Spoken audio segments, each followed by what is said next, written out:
Apa? Ketika ayam itu baru bertelur, biasanya memang katanya sih ayam-ayam itu telurnya kecil-kecil. Mungkin karena coba membeli yang namanya termostat, hygrometer, serta lampu pijar untuk saya buat inkubator sendiri. Ya. Assalamualaikum warahmatullahi wabarakatuh. Kembali lagi di channel Berbagi Ilmu. Kali ini ada 3 hal yang mau saya bahas mengenai update kandang ayam kita, 4M Chicken Farm. Jadi yang pertama adalah kita akan bahas mengenai perilaku ayam yang akan bertelur. Nah, teman-teman, untuk teman-teman yang sedang memelihara ayam, misalkan ya teman-teman bingung nih, ayam udah di usia mau bertelur, tiba-tiba ayam teman-teman sakit nih, kira-kira mau dipertahanin atau dipotong, tapi teman-teman bingung apakah ayam ini akan bertelur atau tidak gitu. Nah, ada beberapa tanda yang perlu teman-teman ketahui terkait ayam yang akan bertelur. Pertama, jengger si ayam itu berwarna merah. Nah, ayam itu jengger dan mukanya itu akan sangat kemerahan ketika dia akan bertelur. Kemudian yang kedua, ayam akan mencari tempat di pojokan untuk melindungi diri pada saat dia ingin bertelur. Dia akan mencari di jam-jam siang atau pagi. Karena kalau biasanya mereka naik ke tangkai-tangkai atau mencari perlindungan itu ketika mau tidur, sore atau malam. Tapi ketika siang-siang sudah mulai mau seperti itu, dia akan mulai mencari tempat yang nyaman dan aman untuk dia bertelur dari serangan predator. Itu sudah insting dari si ayam tersebut. Kemudian yang ketiga adalah ayam itu mulai berisik, ketok-ketok, karena dia mungkin mulai merasakan sakit atau mules di dalam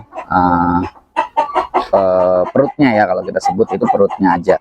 Jadi dia akan mules karena akan menimbulkan telur.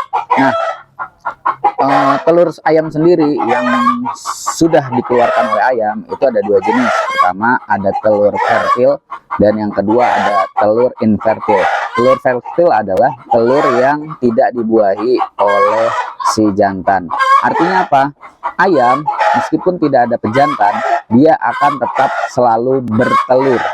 Nah, teman-teman perlu tahu bahwa telur itu walaupun ayam itu tidak ada pejantan, dia akan bertelur sebagaimana dia bertelur pada umumnya. Akan tetapi ayam itu tidak akan telur itu tidak akan bisa menetas meskipun dierami karena tidak dibuahi oleh sel sperma yang dihasilkan oleh si pejantan. Yang kedua yang akan kita bahas adalah terkait hasil telurnya. Nah, di sini kita punya 2 klaster. Klaster pertama terlihat seperti anak-anak muda ya, yang saya beli di usia 4 bulan. Dan yang klaster kedua itu terlihat sudah agak tua, ayamnya mungkin di atas 6 bulan, 7 bulan umurnya. Nah, yang membedakan adalah hasil telurnya. Yang klaster pertama itu telurnya kecil-kecil, rata-rata 30, 35. Tapi klaster kedua yang ayamnya cukup besar atau bisa dibilang cukup tua, itu telurnya besar-besar di atas 40, bisa 40, 45, bahkan ada yang hampir 50, 49 semalam saya timbang. Jadi yang saya pelajari akhirnya apa? Ketika ayam itu baru bertelur, biasanya memang katanya sih ayam-ayam itu telurnya kecil-kecil. Mungkin karena nutrisi yang diterima oleh si ayam juga tidak sebanyak nutrisi yang diterima oleh si ayam yang sudah lebih tua, sehingga telur-telurnya itu kecil-kecil. Sedangkan ayam-ayam yang sudah tua telurnya itu besar-besar. Kemudian ayam yang kecil ini terdapat ada beberapa telur yang cangkangnya itu sangat lunak sehingga pecah. Bahkan saya pun kemarin pas ngecek itu tidak tahu kalau ada telur ternyata di sana. Saya melihat hanya ada 1 telur, kemudian saya ambil, besoknya ada 1 telur lagi, kemudian saya ambil. Saya pikir memang itu mungkin hanya rangsangan aja pengen telur di awal. Ternyata setelah saya bersihkan kandang dan saya bersihkan cangkang telur, saya bersihkan sarangnya yang banyak kotoran-kotoran ayam, ternyata terdapat cangkang telur yang lunak yang sudah pecah, sangat lunak.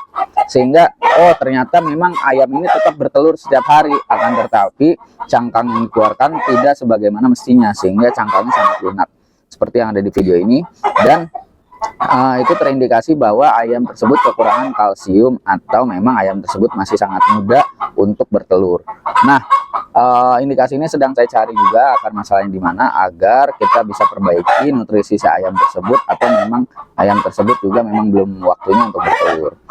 Dan perlu diketahui juga sebelumnya saya memberikan obat rangsang, bisa dibilang itu obat rangsangan untuk bertelur ya. Kalau kita bilang ke ke tukang ayam itu biasanya mati nggak?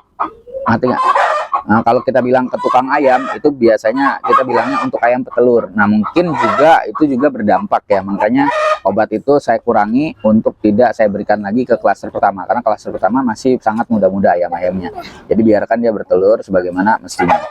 Kemudian yang pembahasan ketiga adalah mengenai inkubator. Jadi for information bahwa inkubator yang saya beli sebelumnya itu mengalami kerusakan.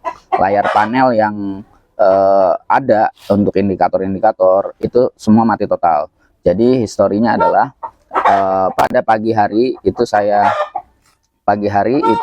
nyalakan, kemudian saya setting, walaupun saya agak kesulitan settingnya, agak rumit lah settingnya, itu dikarenakan saya juga baru menggunakan itu dan baru mempelajari learning by doing saya. Itu saya coba saat itu. Jadi ketika saya coba saya agak kesulitan setting sana sini, dibiarin sampai sore, kemudian saya cek suhu temperatur yang ada di ruangan tersebut dengan termometer, tapi tidak terjadi apa-apa, tidak ada perubahan suhu pada termometer. Suhu pada termometer tidak mengalami kenaikan, yaitu tetap di 32, padahal di indikator saya men-setel itu menjadi 37.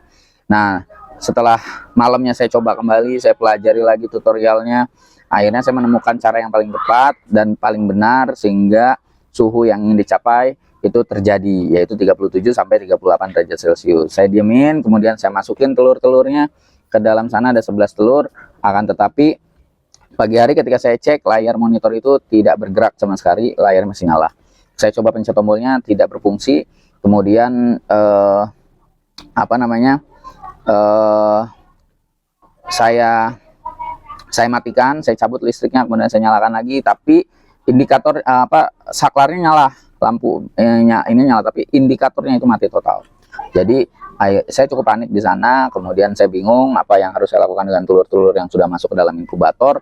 Akhirnya saya besoknya telepon lagi ke supplier atau distributor alat ini untuk di servis, dan kebetulan ini tidak ada garansi dari produsennya, sehingga ini gak hanya garansi toko yang akan diperbaiki oleh si toko tersebut, dan alhamdulillahnya besoknya langsung diambil oleh si toko.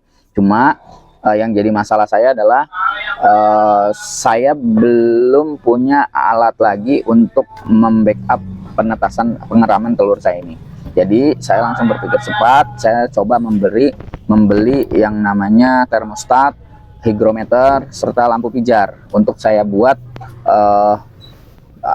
inkubator sendiri ya. Mudah-mudahan hari ini datang, alat-alatnya lengkap, kotak untuk pengeramannya juga sudah jadi, sehingga hari ini telur-telur yang kemarin sempat tertunda masuk inkubator hari ini bisa masuk ke dalam, karena besok sudah hari ini adalah 7 hari dan sudah wajib masuk ke dalam inkubator telur-telur tersebut.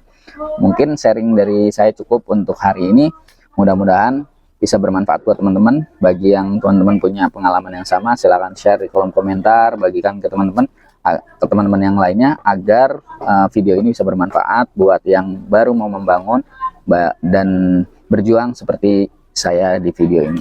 Terima kasih. Assalamualaikum warahmatullahi wabarakatuh.